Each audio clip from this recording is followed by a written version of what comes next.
Hello and welcome back to a YouTube channel I don't use nearly as much as I should. But today I'd like to use it. I'd like to talk about oBo. Obviously, a very big topic at the moment. So I'll get into exactly what happened if you're not sure immediately. oBo left Complexity really suddenly. Came up on HLTV or on Twitter, wherever you get your news, TLDR, read TLDR.gg. oBo left the team very suddenly.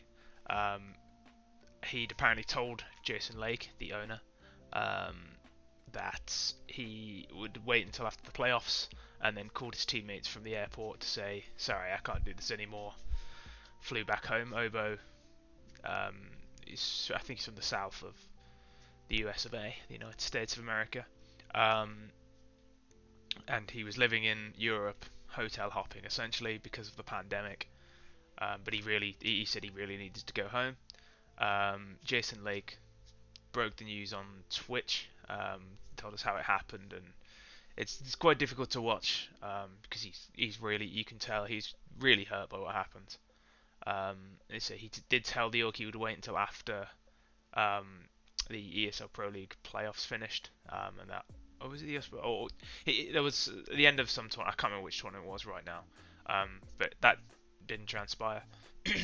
Obviously, blame F and config. There were a few cryptic tweets and whatnot. They weren't particularly happy.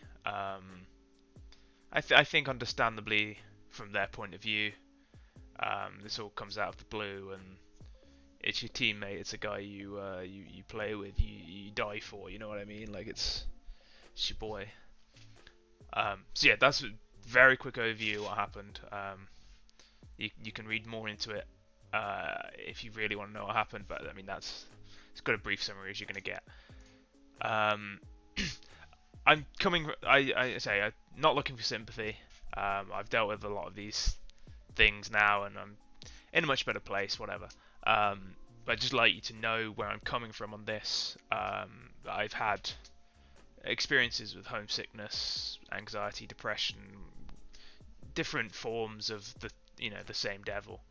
And as I say, relationship issues as a teenager doesn't begin to cover quite what happened. It's not relevant, but I had pretty severe panic attacks and homesickness while at university. I went to university a 4-hour drive away from where I live, so in the grand scheme of things, it's not a long way. But when you've lived at home for 18 years and shit starts to go wrong and you're on the other side of the country, it becomes difficult to deal with without having the support system that you're used to. And I think it's a thing that people know, but it's a thing that people are very easily will throw away. I also had a job in London that I had to leave due to mental health issues and all sorts. That it was a form of homesickness that was exacerbated by anxiety and depression. So just as I say, just so you know where I'm coming from on this, and why I hold the viewpoint that I do.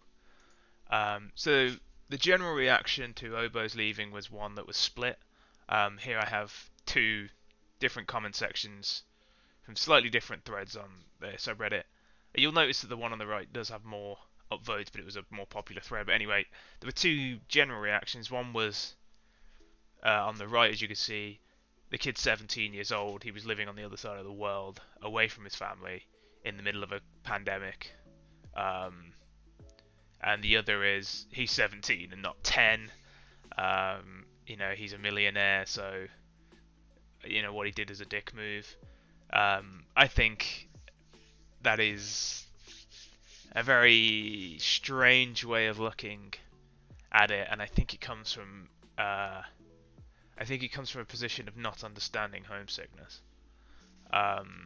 Homesickness isn't I miss home. It isn't I really want to. I don't know, if you're from Philadelphia, for example, it's not, I really miss Philly cheesesteak. If you're from England, it's not, I really miss fish and chips. It's a real killer. Like it really fucks with you. It it makes it very difficult. Like you think you almost don't feel the malaise coming. Um, Much like how depression isn't really a general feeling of sadness, it's a feeling of nothing at all. Homesickness is it slowly erodes on you, and you don't realize how bad it's become until you go home or you speak to somebody from home. That's when you sort of realize that this has become a lot worse than you thought. And I think that's probably why this seemed to occur so suddenly in a wave of complexity. If we move on slightly, yeah. So you get a lot of people saying he should have at least waited out the playoffs. Um, and I can understand why you would say that as a teammate of his, why you would say that as somebody who's not experienced this. But I can tell you now, if you're having this experience of homesickness, and you know he will have lived in Europe for a couple of months, and then he'll have the player break to go home, and he'll see his parents. You think as oBo, you would think once I've been home for a couple of for a month or so, I can go back to going to Europe and I'll be fine. No dramas. It isn't like that. You go home, um, and you see your parents, you see what home's like, and you think that'll be enough. And all it does is make it worse when you have to go back to Europe. It makes it worse when you have to go back to wherever you were, because you've now had the taste of what being at home is like again. And you know how when people like learn to run a marathon, and you get like you do a few miles running, and you want to take a break, you go, I'll just take a 5 minute break and then I'll keep running. And people will tell you that's the worst thing you can do. And the best thing to do is just keep running until it's over and then have a break at the end. Because if you have a break, you won't start again. And homesickness is just like that. You come home, you think, I'll just have a mental reset and then I'll go back and I'll work again for however long I have to go. You reach a breaking point. I'm sure oBo regrets how this ended. I'm sure he wishes you could have done it more amicably. But I guarantee you he'll have had these feelings for longer than anyone realizes. Probably even longer than almost he will realize. It manifests itself in so many ways. And as I've put at the bottom, teenage boys can hide these sort of feelings from themselves, from their families, from their friends for years. I mean, I say I had all sorts of issues the end of high school and university, and I mostly hid them until one day I called my parents in tears and said I need to see a doctor. It happens, it really does. So while it appears sudden, probably to blame F and config, which is why they will have the out. It wasn't really an outburst. It's making them look a lot more petulant than they were. But it will appear sudden to the people around him because he's hidden these feelings, and then one day he reaches a breaking point. He's like, no, I cannot take it anymore. I can't do it. And to them, it's like he suddenly just flipped a switch, and suddenly it's all too difficult for him when he's really been fighting it for months. I guarantee you that's how homesickness is how depression works. So the idea they should have waited out the playoffs. I mean, if you say you're going to do it, then yeah, you probably should. But there is a point that you reach that you just can't carry on from, and you don't know when that's going to be. And it appears oBo hit it, and he just had to go home. And I know that feeling too well. And I think we're in a period where we're talking about players' mental health and burnout and all that. And then when a 17-year-old kid says he can't live away on a different continent from his family for an entire year during a pandemic, and some people aren't empathetic to that, I feel is bizarre, to say the least. So what's next for oBo? Let's get back to Counter-Strike. I think the obvious move for him is Cloud9. I think everyone's saying the same thing, right? Everyone I've seen is he going to Cloud9? Is he going to Cloud9? The only person I've seen who has said otherwise is Daps, who suggested Gen G should pick him up as a replacement for himself, which is pretty meta and pretty bizarre. But I do tend to agree. If Bientete is going to carry on calling, um, the only way to replace Daps is therefore to get an actual fragger. That's the only way you're going to improve that team, I guess. Like, you replace Daps with another low fragging player, you're just the same team as you were before, but with Bientete fragging less because he's in game leading. Cloud9 is almost too obvious that it feels like it can't happen. 100 Thieves, there is murmurs of a bit of a rift. I can't substantiate these rumors, so I'm not going to claim I know anything. But there is murmurs that that there could be a split in the team or players breaking off. I don't really know, but I mean you're seeing that Chet is potentially going to Valorant, and I don't think he'll be the only change, but I don't know for sure. But there's a chance he could go and play for 100 Thieves. They are based in NA. He'd have to deal with the Australian accents, but I'm sure he'll get around it. And then I've thrown in a fourth rogue option, which is MIBR. I mean, they're based in North America. They need players. They need good players. I'm sure they're relatively rich, so we can probably afford to buy him. It would be an interesting one. I'd be very surprised if it happened, but I think it'd be very interesting. And what's next for complexity? So I've got a few players here. So one of the MIBR players, again, is a relatively obvious one. They're available. They're probably still good. I mean, nobody really knows what the problem is with MIBR. It seems unlikely that all three of the players that have left have suddenly just become dog shit. If I had to gamble on one of them, I'd gamble on Fur. But I think that would be an interesting move. I don't know if it's necessarily a good one. It's probably a lot of money. Their buyouts are probably incredibly high, and I doubt the wages are much lower either. JKS would be a fantastic option. If anyone can buy JKS, they probably should, because I think the guy is absolutely electric good. They say there are sort of rumours about 100 Thieves. If JKS is available, you go buy him. I think he's the best player available at the moment. I've spoken quite outwardly about that I think FaZe should try and sign JKS if they can, because he's a player that could replace Nico. Style wise and skill wise, he's phenomenal. Then you go the sort of cheaper route, and you look at I think Yokanda at Virtus Pro is extremely good. I'm fairly sure he speaks English. He's a hybrid player, mostly rifles, but he can AWP if you need. You don't really on complexity, but it's an option. I don't think his buyout would be that high. It's probably relatively high because he's on Virtus Pro, but he's a really talented player, constantly puts up good numbers, and I'd love to see him make that step up. I think complexity would be a really interesting team for that. And so I don't know quite how good his English is, but I'm fairly sure he speaks good English. FlameZ, I'm fairly sure, if I'm remembering right, is the Israeli player who has been absolutely going off in the online era. Fairly sure he speaks English as well.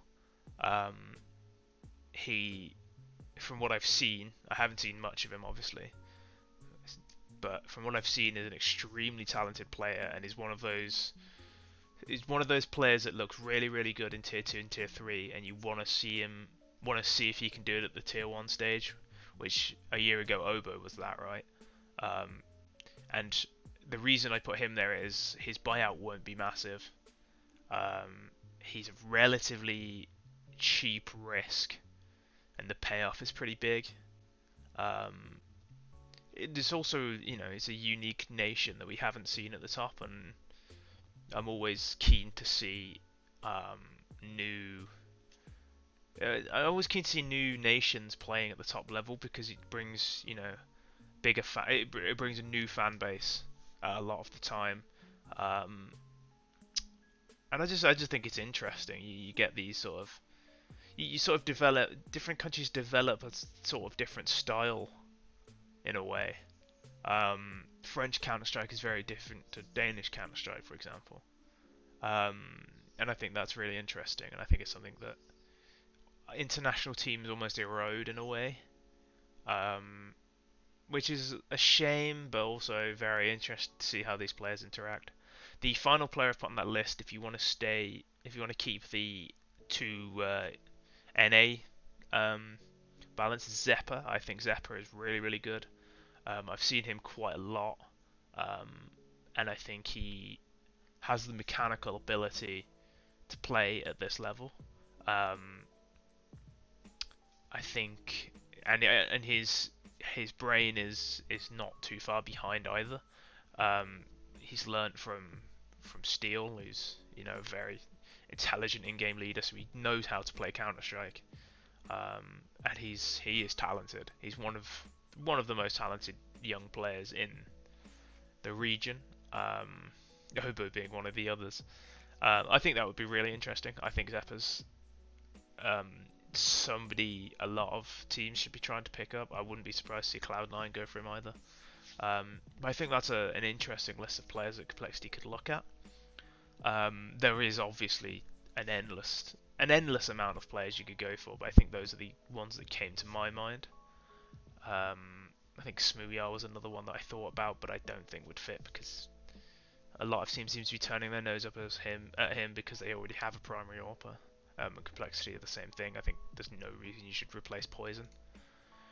The conclusion is a lot of people have been empathetic, but there have been some that just seem to misunderstand the situation and for whatever reason are angry at a 17-year-old for having issues being away from his family for months during a pandemic, which I just think is obscene. Like, yeah, okay, he's rich and he's playing a game that we all like to play for a job, but it's not the be all and end all, is it? I mean, everyone knows this. It's just some people seem to ignore it when it suits. Again, he's 17 years old. He's still in school. Like, he's still trying to do school away from home. Like, it's an intense stress on a young brain. Everyone's going to have regrets with how they dealt with this. I'm sure Complexity will regret the way things have transpired. I'm sure they would have wished that it could have gone better, and I'm sure oBo wishes he communicated earlier, communicated better, and it didn't come down to the way it has, because in a way he's almost damaged his stock a little bit. But more importantly, he's going to feel like he's disappointed people at Complexity, and it's not a nice way to feel. And it's not a choice. He's not really made a choice. I mean, obviously people can say, yeah, you always have a choice, and they're correct, but it's a choice born out of a mental health issue and not clear thinking. It's not a choice he's made with a clear mind. And I just think we could do with not being quite so harsh on a young kid trapped on the other side of the world. It's not a situation I doubt many of you have ever been in. Trapped on a different continent to your family at 16, 17. Regardless of money. I mean, I've left a job because I needed to go home, and yeah, I was being paid. I was earning money more than I was used to having as a teenage boy, but it doesn't matter. It really doesn't. So yeah, I think that's everything I wanted to talk about. So yeah, I just be a bit more empathetic in the future, guys. That's all I'm saying.